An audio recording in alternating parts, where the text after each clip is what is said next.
Assalamualaikum warahmatullahi wabarakatuh. Perkenalkan, nama saya Kansa Layan Nafilah dengan NIM 2003195 dari kelas 4A.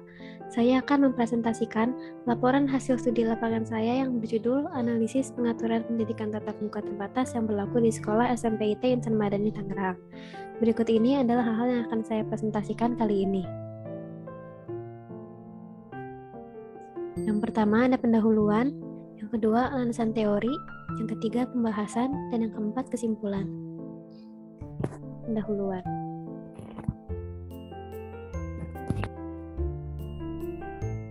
Selama pandemi, sistem pembelajaran di Indonesia pun ikut berubah mengikuti keadaan dengan mempertimbangkan kesehatan dan keselamatan siswa serta staf pendidik. Total kasus COVID-19 pada anak usia 8-10 tahun per tanggal 26 Juli 2021 adalah 399.642 atau sebanyak 12,5% dari total kasus konfirmasi. Oleh karena itu, pembelajaran secara jauh atau daring mulai diberlakukan untuk meminimalisir penyebaran COVID-19. Baik guru dan murid harus beradaptasi dari pendidikan tatap muka ke pendidikan jarak jauh secara daring. Hal ini didukung oleh perkembangan iptek yang semakin maju, yang turut membantu memaksimalkan pembelajaran jarak jauh tersebut, sehingga dapat memanfaatkan berbagai aplikasi yang tersedia, seperti Google Classroom, Zoom, Google Meet, untuk mendukung pembelajaran agar lebih maksimal. Adapun pendidikan jarak jauh masih memiliki cukup banyak kendala, misalnya seperti kuota internet yang terbatas, kendala sinyal, atau fasilitas yang kurang memadai di tempat tinggal siswa, seperti tidak ada internet ataupun gawai. Metode pembelajaran yang kurang menarik, dan banyak lagi. Para pendidik pun dituntut untuk menjadi lebih kreatif untuk mengatasi masalah-masalah ini. Setelah beberapa bulan menjalankan pendidikan jarak jauh, mulai Januari 2021, apabila Pemda sudah memberikan izin dan satuan pendidikan memenuhi semua syarat berjenjangnya, maka sudah diperbolehkan untuk mengadakan PTM, namun tidak diwajibkan. PTM hanya diperbolehkan untuk wilayah-wilayah yang sudah memasuki zona kuning dan hijau.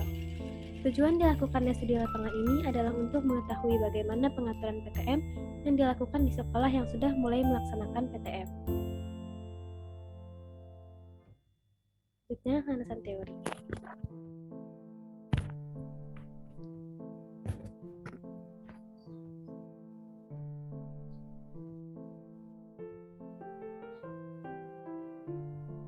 Dikutip dari Kemendikbud, pembelajaran jarak jauh adalah proses pembelajaran yang siswanya terpisah dari guru dan pembelajarannya menggunakan berbagai sumber belajar melalui teknologi informasi dan komunikasi atau media lain. Pembelajaran jarak jauh mulai diberlakukan untuk meminimalisir penularan virus COVID-19. Pembelajaran jarak jauh harus bisa memberikan siswa pengalaman belajar yang maksimal meskipun dilakukan secara daring. Materi pembelajaran dirancang agar bisa bersifat inklusif sesuai dengan usia, jenjang pendidikan, karakter, dan harus dilengkapi dengan pengetahuan mengenai pandemi COVID-19 serta pola hidup yang sehat. Para guru dan staf pendidik pun diharapkan untuk bisa memberikan tugas dan aktivitas yang bervariasi sesuai minat dan kondisi masing-masing, termasuk memperhitungkan akses dan fasilitas belajar yang tersedia di rumah baik siswa maupun guru. Selain itu, guru juga diharapkan untuk memberikan evaluasi atau umpan balik terhadap hasil pembelajaran yang bersifat kualitatif dan berguna untuk siswa, dan mempunyai ekspektasi yang realistis tentang apa yang bisa dicapai dengan pembelajaran jarak jauh ini. Di samping itu, kesehatan dan keselamatan lahir batin bagi siswa, guru, staf, dan seluruh warga sekolah menjadi pertimbangan yang paling penting dalam melaksanakan pembelajaran jarak jauh.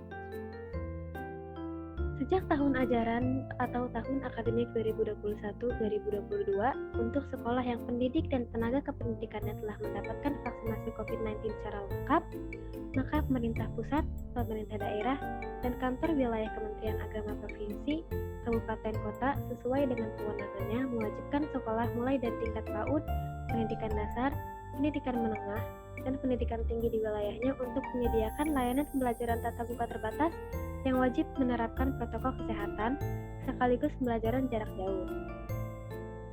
Namun demikian, satuan pendidikan yang sudah ataupun dalam proses melakukan PTM terbatas, walaupun pendidik dan tenaga kependidikan yang belum divaksinasi, tetap diperbolehkan melaksanakan PTM terbatas dengan syarat tetap mengikuti protokol kesehatan dan sesuai izin pemerintah daerah.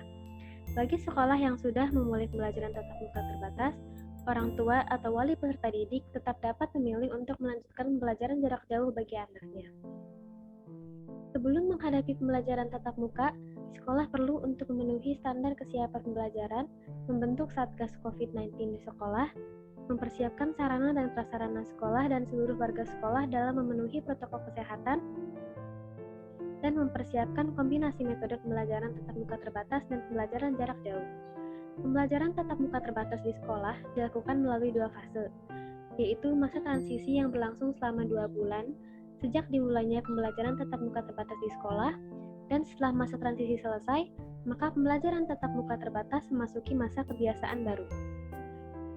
Jumlah hari dan jam pembelajaran tatap muka terbatas pun dibagi menggunakan pembagian rombongan belajar atau shift yang ditentukan oleh sekolah dengan tetap mengutamakan kesehatan dan keselamatan para warga sekolah.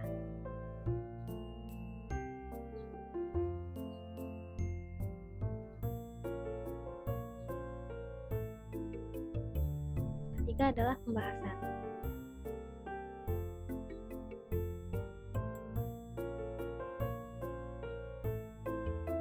Pertama ada gambaran umum sekolah. SMP IT Insan Madani merupakan sekolah Islam terpadu swasta yang terletak di Komplek Perumahan Telaga Bestari Blok F, Desa Wanakerta, Kecamatan Sindang Jaya, Kabupaten Tangerang, Banten. Jumlah siswa di sekolah ini sekitar 350 orang. Penjadwalan belajar siswa dan guru. Sekolah SMP IT Insan Madani kini menerapkan PTMPT atau pendidikan tatap muka terbatas sebanyak 75%. Sebelum adanya pandemi COVID-19, jam sekolah biasanya berakhir pada sekitar jam 4 sore atau sehabis melaksanakan ibadah sholat asar bersama. Tapi berhubung karena sekarang diterapkan PTMT, jam paling pulang sekolah dipercepat menjadi jam 12 siang. Semua warga sekolah diwajibkan untuk selalu memakai masker, menjaga jarak, dan menjaga protokol kesehatan yang ada. Penjadwalan belajar siswa dilakukan dengan melihat kondisi status zona wilayah. Apabila wilayah sekolah tercatat sebagai zona merah, maka diberlakukan sistem shift. Tetapi apabila kondisi terlampau parah dan tidak memungkinkan untuk tatap muka, maka pembelajaran akan dikembalikan menjadi full online. Karena sekarang status telah membaik dan stabil, seluruh murid dan tenaga kependidikan pun sudah divaksin, maka seluruh murid sudah diperbolehkan untuk mengikuti pembelajaran tatap muka dengan tetap mengikuti protokol kesehatan dan jam pelajarannya tetap dikurangi. Karena waktu kegiatan belajar mengajar di sekolah semakin singkat, maka setiap mata pelajaran dikurangi jam pembelajarannya. Misalnya, untuk satu kelas pelajaran matematika mendapatkan 5 jam dalam seminggu, tetapi kini dalam seminggu setiap kelas hanya mendapatkan 2 jam atau sekitar 80 menit pelajaran matematika. Jadi untuk satu kelas hanya cukup mendapatkan 1 kali pertemuan setiap pelajaran. Oleh karena itu, kurikulum dan materi yang diajarkan pun berubah untuk mengikuti perubahan jam pelajaran tersebut.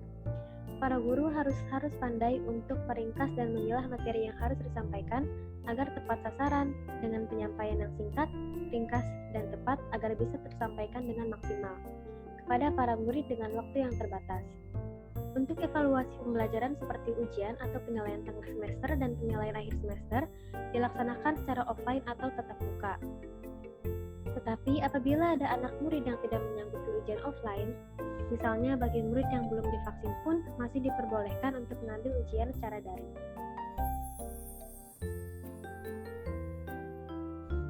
Ini adalah perbedaan pendidikan jarak jauh dan pendidikan tatap muka. Perbedaannya dengan pembelajaran jarak jauh adalah semua mata pelajaran bertemu secara tatap maya setiap seminggu sekali, tetapi ada juga mata pelajaran yang bisa berlangsung selama seharian penuh. Misalnya pelajaran matematika di jam 7 sampai jam 9 pagi untuk kelas 7, jam 10 sampai jam 12 untuk kelas 8, dan seterusnya. Pemberian materi biasanya diberikan lewat Zoom, Google Classroom, atau YouTube. Sekolah pun memberikan kuota internet sebagai tunjangan untuk mendukung pembelajaran jarak jauh.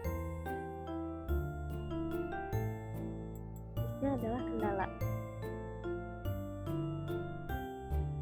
Kendala yang dia alami selama pembelajaran jarak jauh diantaranya adalah banyaknya murid yang tidak mengumpulkan tugas, bahkan ada pula yang sekedar absen pun jarang hadir. Akhirnya wali kelas pun selalu memonitoring dan mengevaluasi karena cukup banyak murid yang bermasalah selama pembelajaran jarak jauh. Lalu murid tersebut pun akan dipanggil ke sekolah untuk ditanyakan alasannya dan apakah memang memiliki kendala. Kemudian dikoordinasikan dengan wali muridnya.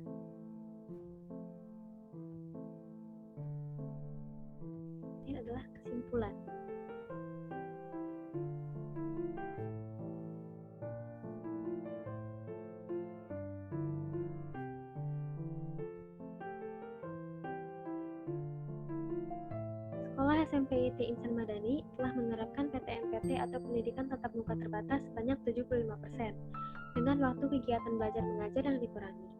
Penjadwalan belajar siswa dilakukan dengan mempertimbangkan status zona wilayah karena sekarang sudah terhitung aman untuk melakukan pembelajaran tatap muka.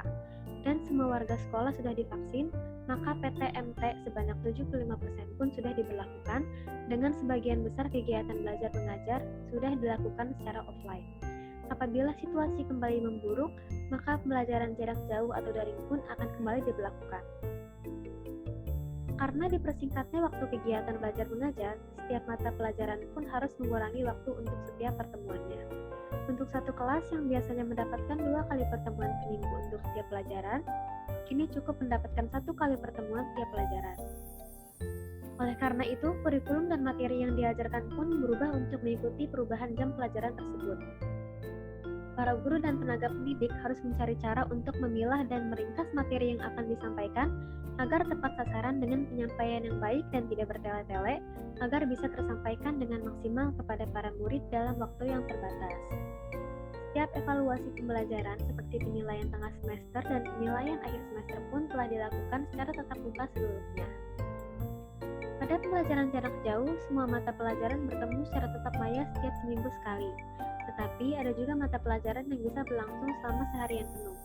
Materi diberikan melalui platform daring yang ada seperti Zoom, Google Classroom, dan lain-lainnya.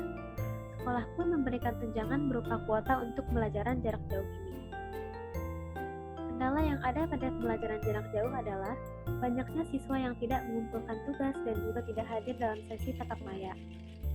Jika sudah seperti ini, siswa tersebut akan dipanggil ke sekolah dan dilakukan pengkoordinasian dengan walinya. Berikut ini adalah daftar pustaka yang saya gunakan.